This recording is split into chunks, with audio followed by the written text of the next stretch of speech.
황남동이라는 동네가 있습니다. 이곳에 가시면 이 동네 이름을 딴 빵집들이 이곳저곳에 즐비해 있는데요. 여러분, 황남빵이라고 들어보셨습니까? 먹어도 보셨습니까? 맛있습니까? 맛있습니다. 빵 얘기하니까 배가 고픈데. 자, 그런데 이곳에는 빵집만 많은 게 아니고요. 동네 이곳저곳에 무덤들이 그렇게 많이 있습니다. 그냥 무덤이 아닙니다. 왕들의 무덤입니다. 신라 시대에 왕들의 무덤들이 많습니다. 내부에 목각을 설치해 부장품을 넣은 후 외부에는 사람 머리 크기의 넷돌을 쌓아 봉분을 만들고 그 위에 흙을 덮는 형태의 묘입니다. 자, 그런데 여러분, 이처럼 거대해 보이는 이 경주의 무덤, 이 무덤들도 이집트에 있는 피라미드 앞에서는 그저 아기 무덤에 지나지 않습니다. 제가 수년 전에 성지순례로 이집트에 갔을 때 이 피라미드를 직접 보았는데요, 정말 그냥 입이 떡 벌어집니다. 그 거대함이 놀라지 않을 수가 없어요. 기원전 2700년경에 만들어진 쿠푸왕의 피라미드는 밑면의 길이가 230m이고요 높이가 무려 146m로 돌 하나의 무게만도 2.5톤인데요 이 돌이 무려 230만 개에서 250만 개가 사용되었다고 합니다. 그냥 230개가 아니고 230만 개라는 것이죠. 어마어마한 거죠. 어마어마한. 여러분, 이집트의 이 피라미드가 그렇습니다. 자, 그러면 여러분, 이스라엘의 무덤은 어떤 모양일까요? 커다란 돌로 입구를 막는 그런 형태의 묘입니다. 자, 이처럼 나라마다 시대마다 다양한 형태의 묘가 존재하는데요, 크기도 다르고 모양도 다르고 형태도 다릅니다. 그런데 여러분, 한 가지 공통된 것이 있습니다. 모든 무덤에는 죽은 이의 유골이 남아있다는 것입니다.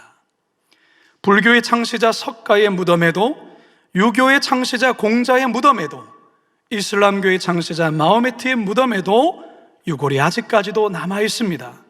그것을 소중히 모시고 있는 것이지요. 하지만 우리가 잘 아는 분인데, 유명한 분인데 무덤에 유골이 없는 한 분이 계십니다. 여러분, 그분이 누굴까요? 예수 그리스도십니다. 여러분, 오늘은 기독교의 최고의 절기인 부활절입니다.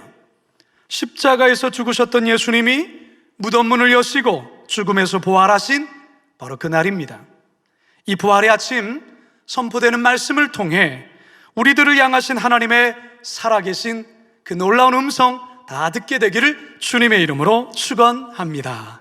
첫 번째 따라 하시겠습니다. 확실히 죽으셨기에 장사 지냈습니다. 확실히 죽으셨기에 장사 지냈습니다.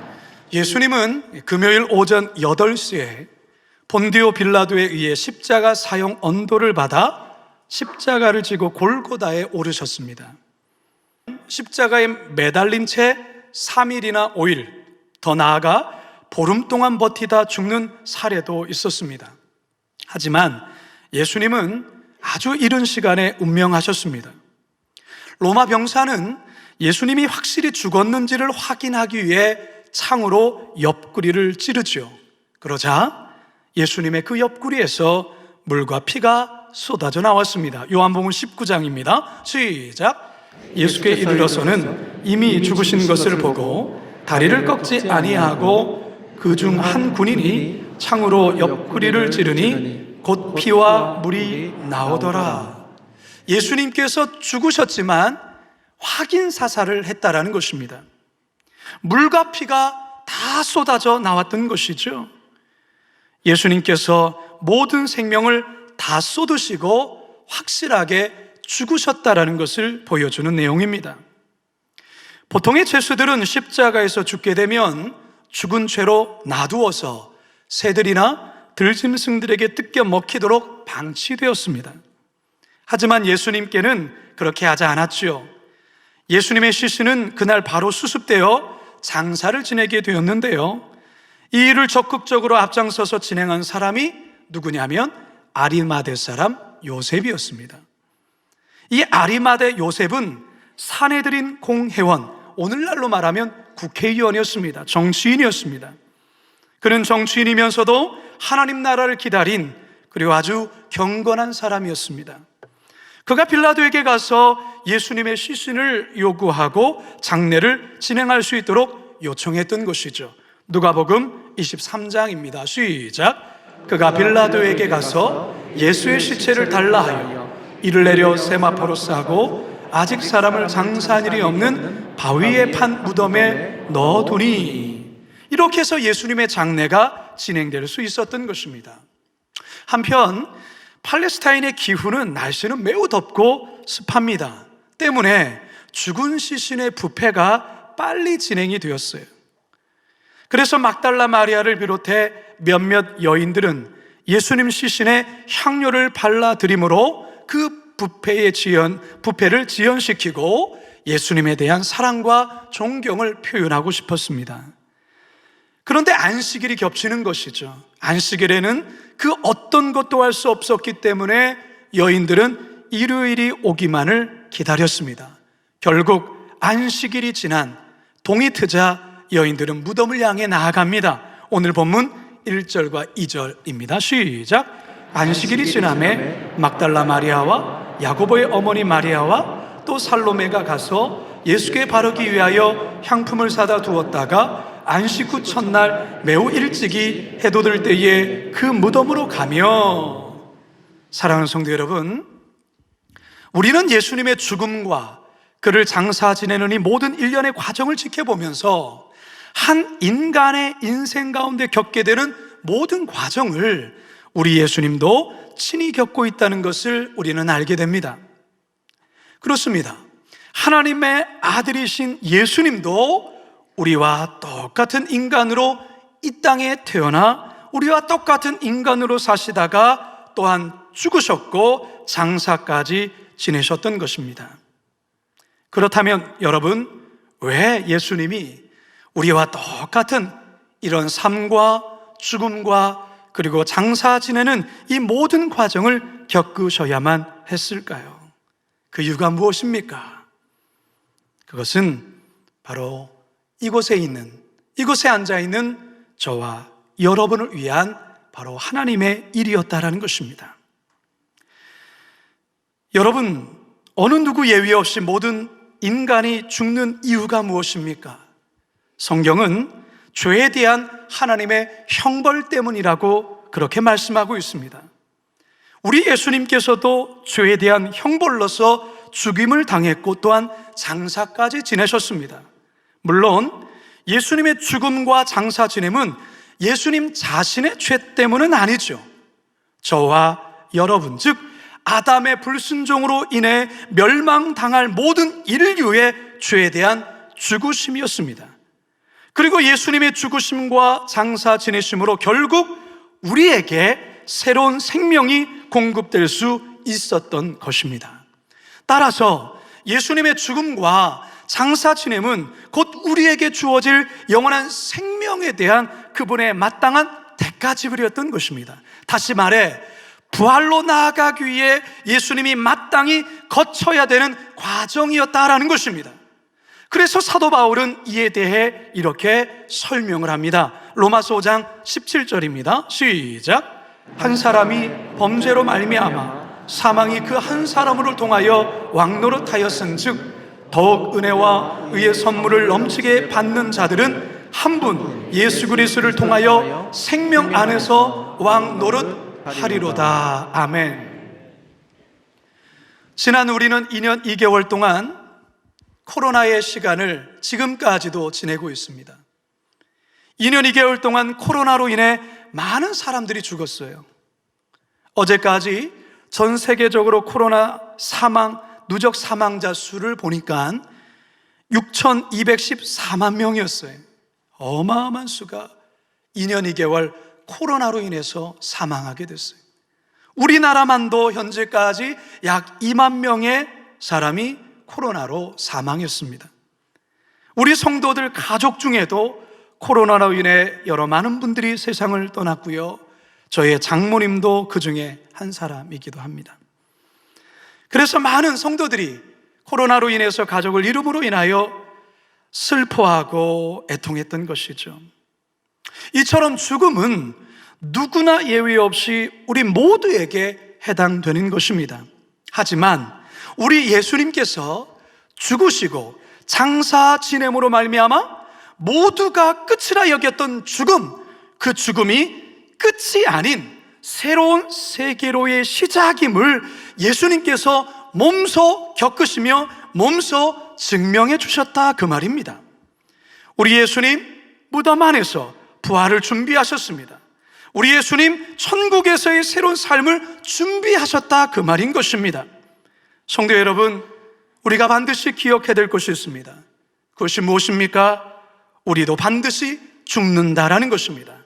모두가 죽습니다. 하지만 죽음이 끝이 아닙니다. 우리의 육신은 죽어 장사를 지내지만 우리의 영혼은 이제 새로운 부활의 세계로 나아가게 되는 것입니다. 여러분, 부활하려면 반드시 죽어야 합니다. 죽지 않고서는 부활할 수 없습니다. 우리의 영도 마찬가지예요. 새롭게 거듭나기 위해서는 우리의 옛 자아가 죽어야 합니다. 바라기는 예수님의 확실한 죽으심이 바로 저와 여러분을 향한 영원한 부활로의 초청임을 깨닫고 주님께 깊이 감사하시는 이 부활절 아침 되기를 주님의 이름으로 축원합니다. 두 번째 따라 하시겠습니다. 죽었던 예수님이 살아나셨습니다. 죽었던 예수님이 살아나셨습니다. 예수님의 시신에 향품을 바르려고 무덤으로 향하던 이 여인들 마음에는 몇 가지 근심이 있었습니다. 첫 번째는 분명히 무덤 앞을 지키는 이 성전 경비병들이 삼엄하게 무덤을 지키고 있을 텐데 과연 예수님의 시신에 향품 바르는 것을 허락해 줄까에 대한 염려였습니다. 마태복음 27장 66절 함께 읽습니다. 시작. 그들이 경비병과 함께 가서 돌을 임봉하고 무덤을 굳게 지키니라. 이렇게 무덤을 굳게 지키는 경비병들이 있었다라는 것이죠. 만일 그 경비병들이 허락한다 해도 과연 무덤 입구를 막고 있는 이 커다란 돌을 무슨 수로 옮길 수 있겠습니까? 이게 그들의 근심이요 걱정이었습니다. 3절입니다. 시작.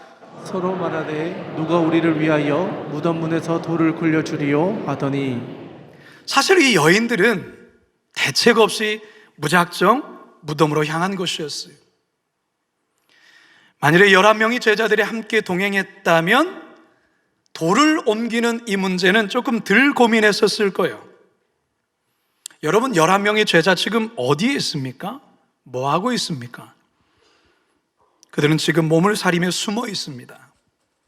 자칫 종교 지도자들의 심기를 건드렸다간 자신도 어떻게 될지 모른다는 그 두려움에 숨어 있는 것이죠. 하지만 이 여인들 겁도 없이 예수님의 무덤으로 향품을 들고 가고 있습니다.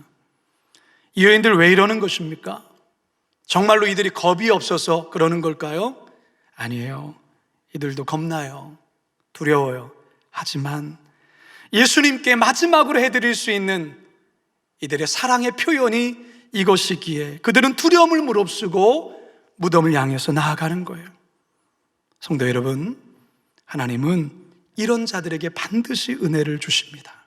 이런 자들에게 놀라운 방법으로 그들을 도와주십니다. 걱정하며 무덤에 간 이 여인들 깜짝 놀라며 자신의 눈을 의심하게 되는 광경을 보게 되죠. 4절 함께 읽어봅니다. 시작. 눈을 들어본 즉 벌써 돌이 굴려져 있는데 그 돌이 심히 크더라. 무덤을 지킬 거라 생각했던 경비병들이 한 사람도 없어요. 그들의 커다란 돌은 굴려져 있어서 무덤 문이 열려 있는 거예요. 이것만이 아닙니다. 이 여인들 상상치도 못할 소식을 천사들을 통해서 듣게 됩니다. 5절과 6절입니다. 시작. 무덤에 들어가서 흰옷을 입은 한 청년이 우편에 앉은 것을 보고 놀라매 청년이 이르되 놀라지 말라 너희가 십자가에 못 박히신 나사렛 예수를 찾는구나. 그가 살아나셨고 여기 계시지 아니하니라. 보라, 그를 두었던 곳이니라. 여러분, 무슨 말입니까? 예수님이 다시 살아나셨다, 그 말입니다. 사랑하는 성도 여러분, 세상에서 가장 기쁘고 복된 소식이 있다면 여러분들에게 그것은 어떤 소식입니까? 남편이 직장에서 승진했다는 소식입니까? 자녀들이 원하는 좋은 대학에 합격했다는 소식입니까? 오랜 질병에서 온전한 치유를 받게 되었다는 소식입니까? 땅값이 많이 올렸다는 소식입니까? 네, 이 또한 기쁜 소식 맞아요. 그렇지만 이 소식으로 한 기쁨은 그리 오래 가지 않습니다. 그러나 예수님이 죽음에서 다시 살아나셨다, 예수님이 부활하셨다, 그래서 우리도 죽지만 우리도 부활할 수 있다라는 이 소식이 우리에게는 가장 큰 기쁨의 소식이요, 천국에까지 계속 이어지는 복된 소식이 아니면 무엇이겠습니까? 할렐루야. 사실 이 소식을 처음 들었던 여인들, 이 말의 뜻이 무엇인지를 깨달지를 못했어요. 그냥 어안이 벙벙한 거예요. 아니, 무서운 거예요. 그래서 이 여인들 무덤 밖으로 뛰쳐나가고, 그리고 아무 말도 하지를 못합니다. 8절 함께 읽습니다. 시작. 여자들이 몹시 놀라 떨며 나와 무덤에서 도망하고 무서워하여 아무에게 아무 말도 하지 못하더라.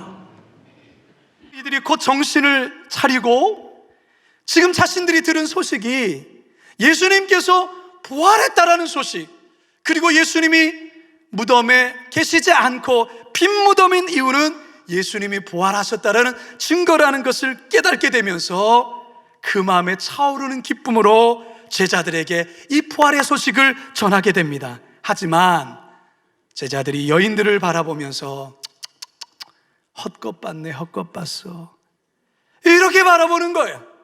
뭔가 좀 정신이 이상해졌구나, 이상한 헛것 보고 왔구나, 이렇게 생각하며 믿으려 하지 않았다라는 거예요.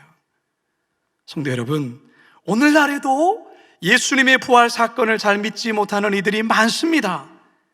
그 과학적으로, 합리적으로 그게 말이라도 돼? 그러면서 인정하려 하지 않죠. 다른 것을 다 인정하겠지만 예수님의 부활만큼은 잘 못 믿겠어 라는 성도들도 있다라는 거예요.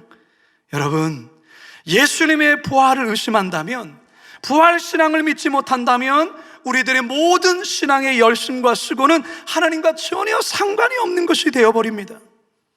우리 기독교가 생명의 종교이며 구원의 종교가 될 수 있는 이유가 어디 있습니까?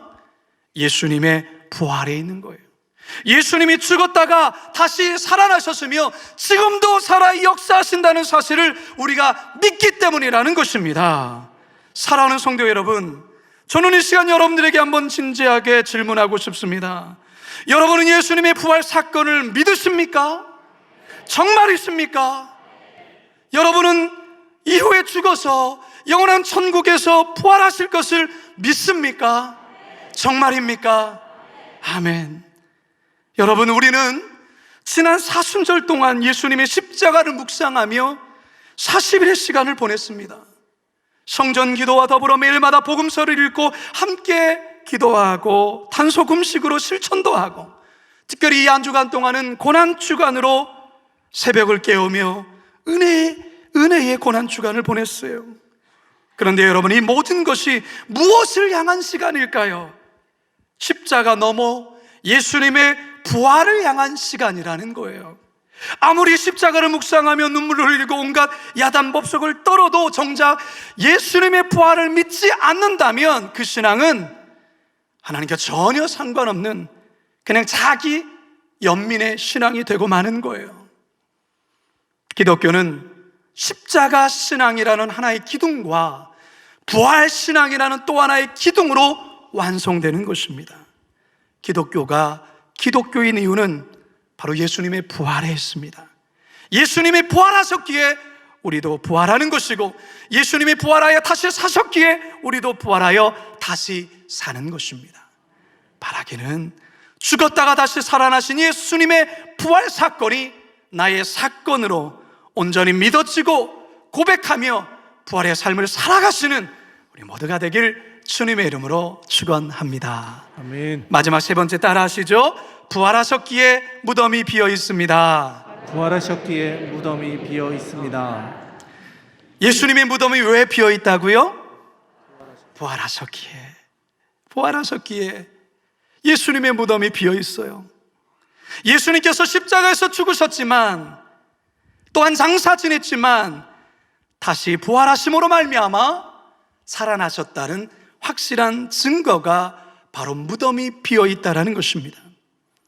불교의 석가도, 유교의 공자도, 이슬람교의 마호메트도, 또한 이 땅에 호령하며 살아갔던 그 대단한 사람들도 그들이 죽어 그들의 유해가 놓여진 그곳을 오늘날 많은 이들이 소중히 여기며 자랑하지만, 우리 그리스도인들은 무엇을 자랑하는 자이냐면 비어있는 무덤을 자랑하는 자들이라는 사실입니다. 왜 그래요? 예수님은 부활하셨기 때문에 그렇습니다. 예루살렘에 가면 예수님의 무덤이라 소개하는 곳에 이런 글귀가 쓰여 있어요. He is not here, for he is risen. 그분은 부활하셨기 때문에 여기 계시지 않는다. 할렐루야. 부활은 기독교의 존재 이유입니다. 부활이 없다면 기독교도 존재할 수 없습니다. 동시에 기독교가 부활의 종교이기에 기독교를 생명의 종교라 하는 것입니다. 나도 살 뿐만 아니라 남도 함께 사는 것입니다. 그래서 살리는 종교라는 것입니다. 능력 있는 종교라는 것이죠. 로마서 1장 4절의 말씀입니다. 시작. 성결의 영으로는 죽은 자들 가운데서 부활하사 능력으로 하나님의 아들로 선포되셨으니 곧 우리 주 예수 그리스도시니라. 아멘. 자, 그렇다면 여러분, 부활의 능력이 우리가 죽어서 먼 미래 어느 때에 부활하여 천국 가는 것으로만 생각해서도 안 됩니다. 부활의 능력은 지금 여기에 우리가 서 있는 이곳에서 살아내는 구체적인 능력이 되어야 하는 것입니다. 과거의 예수님의 부활 사건이 현재 나와 연결되어 예수님의 부활이 나의 부활이 되는 것이고, 동시에 미래에 있게 될 나의 부활 사건이 현재 나의 삶에 소망을 일으키며 희망을 주어 죽음과 같은 현실을 살아간다 할지라도 부활의 능력으로 넉넉히 이기는 능력, 이게 바로 부활의 능력으로 살아가는 성도들의 모습이라는 것입니다. 이것이 바로 비어있는 무덤, 즉 예수님의 부활을 살아가는 성도의 진정한 모습이라는 것을 믿으시기 바랍니다. 이제 저는 말씀을 마치려 합니다. 이번 한 주 동안 우리는 새벽을 깨우며 예수님의 십자가에 깊이 동참했습니다. 이 십자가는 결국 부활을 향해 놓여진 다리입니다. 다리.